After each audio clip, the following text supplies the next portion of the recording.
Hi guys, once again welcome you all online on this online lecture platform. And in previous lecture we have started new topic, that is from third unit, and that third unit is exploration of unculturable microbial diversity. In that we have covered concept of unculturable microbial diversity or concept of unculturable microbial community. We have covered basic aspects of metagenomics. Then we have seen definition of metagenomics. So metagenomics is the study of unculturable microbes. So whatever tools and techniques and methodologies that are used to study this uncultivable or unculturable microbial or unrevealed microbial diversity, that all approaches they are studied under topic metagenomics. Okay, so in that we have covered points. We have already started the techniques that are used to study culture independent molecular methods which are used for identification, and in that we have covered genomic, we have started genomic based methods. We have seen basic principle of hybridization and how that hybridization principle that can be used to identify microbes, and there are so many techniques that are based on hybridization principle. Then we have covered PCR, then electrophoresis. Now in this today's video lecture we'll start with nucleic acid probe. Again, the nucleic acid probes, they are utilized for identification of microbes and various purposes, and they are based on principle of hybridization that we have covered in previous lecture. So nucleic acid probes, they are oligonucleotide or polynucleotides.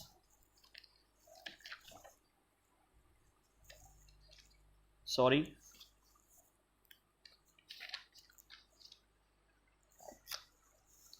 So nucleic acid probes, they are oligonucleotides or polynucleotides that can bind with high specificity to complementary sequences. Okay, so nucleic acid hybridization with a labeled probe is the only practical way to detect complementary target sequences in a complex nucleic acid mixture. And nucleic acid probes, they are oligonucleotides or polynucleotides that can bind with high specificity to complementary sequences, and probes can be complementary to either DNA or RNA, and can be, they can range from 20 to 100 nucleotide base pair long. So it may be DNA probe or it may be RNA probe, and sometimes the probes, they are purely synthetic oligonucleotides, means they are artificially synthesized in laboratory.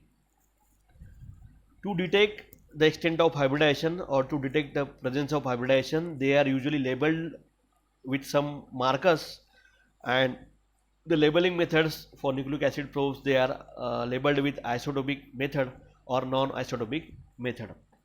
Okay, so nucleic acid probes, they are important for detection of specific gene, and they are widely used in various kinds of methods. And this probes based methods, means the basic theme is hybridization and the probe, and based on these two basic things there are several different techniques they are developed.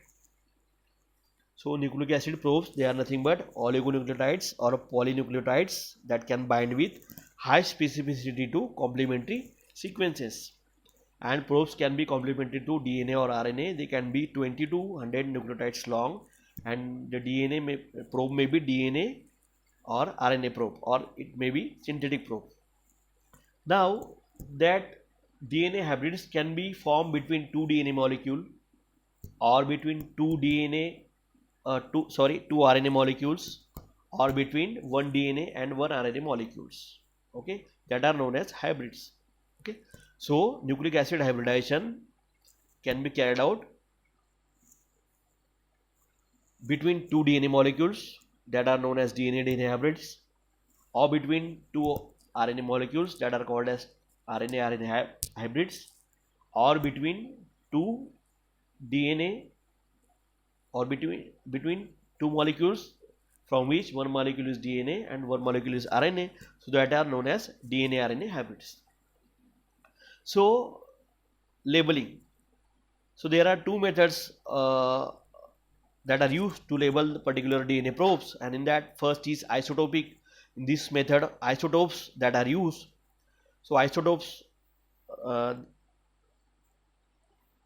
in this case, normal phosphate group is replaced by heavy isotopes, and sometimes iodine is used, then sulfur is used. So these are heavy isotopes for some molecules that are part of DNA, and here phosphate 32 uh, phosphate is used. So isotopes they can detect by autoradiography, and they emerge some radiation, and that radiations can be detected by autoradiography. So label in this case is known as isotopic labeling. Another method is non-isotopic labeling, in that some chemicals that produces fluorescent after exposing to some radiations, they are used to tag or to probe that DNA molecule, and it includes fluoroscene, then rhodamine, then biotin streptaviridine system. So these are some of the examples of non-isotopic labeling. Means the DNA molecule or the DNA or RNA probe or synthetic oligonucleotide probe that are attached with these labels, and by using these labels or by analyzing these labels, we can detect whether the probe is hybridized or not. Okay, whether probe is attached complementary to particular DNA or not. Okay, so probes or labeling is important as far as probe is concerned. So labels, they are used to determine the attachment of probe to particular DNA molecule or to check the hybridization pattern. Okay, so based on this probing technique, the first technique that we're going to see is fluorescence in situ hybridization, that is abbreviated as FISH. So because of this great specificity, nucleic acid probes, they are very powerful tool for identification and quantification of microorganism. So when the probe and target DNA come together, they hybridize. If there is complementary base pairing between these two different DNA is present, they will definitely hybridize if sequence similarity is there or sequence homology is there. So when probe and target DNA they came together, they hybridize. So nucleic acid probes, they can be made fluorescent by attaching fluorescent dyes to them, as we have seen in previous slide. And the fluorescent probes can often be used to identify organisms that contain nucleic acid sequence complementary to probes. So these probes can be used to identify particular microbes. So these probes, they enter into the cell, and they can bind to specific sequences or specific part of that cell. So this technique is called as fluorescence in situ hybridization, because in this technique some kind of radiation, means fluorescence, is generated after probing reaction, and by using FISH technique, or this is the basic principle behind the FISH technique, that is fluorescence in situ hybridization. This is the basic theme, and based on this theme, the technique that is used or application of that FISH technique is used in phylogenetic staining, or this technique is used in identification of microbes. That's why it is known as phylogenetic staining using FISH. So phylogenetic FISH stains, they are fluorescing oligonucleotides. Okay, and they are complementary in base pair sequences to sequences in ribosomal rRNA or ribosomal RNA, that is 16S or 23S RNA in prokaryotes and 18S or 28S RNA in eukaryotes. So probes used in this technique, means phylogenetic staining technique, they are specific, they can bind to directly ribosomes, and they can bind to ribosomal RNA. Okay, so phylogenetic stains penetrate the cell without lysing them and hybridize with ribosomal RNA directly in the ribosome. Okay, so these probes that are used in phylogenetic staining, they are labeled with some fluorescing molecule or fluorescing dye, and once this probe if you put in contact with cell, so these probes they can enter into cell and they can directly attach to ribosomes. Especially in ribosomes, they can bind to ribosomal RNA. So the number of fluorescent probe bound to cell reflects the number of ribosomes. Obviously, that fluorescent probes will bind to all ribosomes in the cell, and by using this technique you can visualize the cell and you can identify which type of microbes or microbial communities are there in a mixture. So because ribosomes are scattered throughout the cell, in most prokaryotes the entire cell become fluorescent. So if you observe this probed or phylogenetically stained preparation under confocal microscope, then you will find how fluorescently labeled or fluorescent producing microbial cells. Okay. The next modification of this technique is card fish. Okay, so this is phylogenetic staining as we have discussed. Okay, in this technique we have discussed that probe is used that is tagged with some fluorescent molecule, and once that fluorescently tagged probe, when you put in contact with cell, so that fluorescently tagged probe, it will enter into the cell, it will penetrate into the cell without lysing them, and it can hybridize with ribosomes, and you can detect the presence of ribosomes, and thereby you can identify which type of microorganism is that. The next modification is card fish.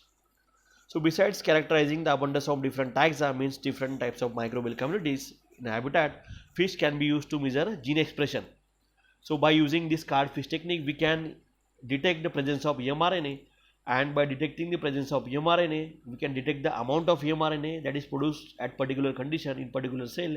So we can judge the expression profile of that gene, whether a particular gene is active or inactive, or which type of gene is active at particular condition.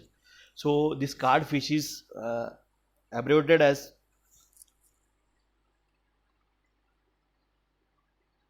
this is modified version of fish, and this in phylogenetic staining we have seen that there ribosomes they get detected, but here in this card fish the mRNA molecule they get detected. Okay, so instead of signal fluorescence, it must be amplified, a fish method that enhances the signal that is called as catalyzed reporter deposition fish. So CARD is abbreviation, and the full form is catalyzed reporter fish. So by using this CARD fish technique, we can detect the amount of mRNA molecule present in that cell. So in cardfish, the specific nucleic acid probes contain molecules of the enzyme peroxidase that is conjugated to it instead of fluorescent dye. So instead of using fluorescent dye, here enzyme peroxidase is used, and after there has been time for hybridization. So meanwhile hybridization is carrying out, before hybridization is carrying out, the preparation is treated with fluorescently labeled soluble compound called tyramide, which is substrate for that particular enzyme, that is peroxidase. And within the cell containing the nucleic acid probe, the tyramide is converted by actively this peroxidase into very reactive intermediate, and that intermediate can be detected by various techniques. So each molecule of peroxidase activates many molecules of tyramide, so that mRNA present at very low abundance can be visualized. So by using this technique, we can detect mRNA. So here you can see different images based on these two techniques, and the first two images they are based on fish, that is fluorescence